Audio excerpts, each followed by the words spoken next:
கடந்த வயநாடு அன்னைக்கு நிலச்சரிவின் போது காலையில் ஃபஸ்ட்டாக எங்கள் டீம் தான் போனோம். அன்றைக்கி என்னென்னா ஆற்றுக்கு அந்த சைடு மக்கள் பாதிக்கப்பட்டிருந்தாங்க. அந்த சைடு போகிறதுக்கு பெண் செவிலியர் தான் இருந்தோம் நாங்கள் 3 பேர். ஆனால் ஆண் செவிலியர் வேணும்னு சொன்னாங்க. அப்போ நான் சொன்னேன், இல்லை நான் என்னால் போக முடியும்னு சொன்னாங்க. அப்போ அவங்க இல்லை உங்களால் போக முடியாது சொன்னாங்க. இருந்தாலும் நான் போகிறேன், எனக்கு அவங்கள காப்பாற்றி ஆகணும்னு சொல்லி பெண் செவிலியராக இருந்தாலும் நான் துணிச்சலாக போனேன்.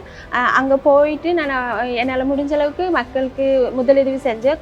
கிட்டத்தட்ட ஒரு 35 பேருக்கு நான் முதலுதவி செஞ்சேன். அதை தமிழ்நாடு அரசு பாராட்டி இன்னைக்கு சுதந்திர தின விழா அன்று மாண்புமிகு முதலமைச்சர் எனக்கு வந்து கல்பனா சாவ்லா விருது வழங்கியிருக்காங்க.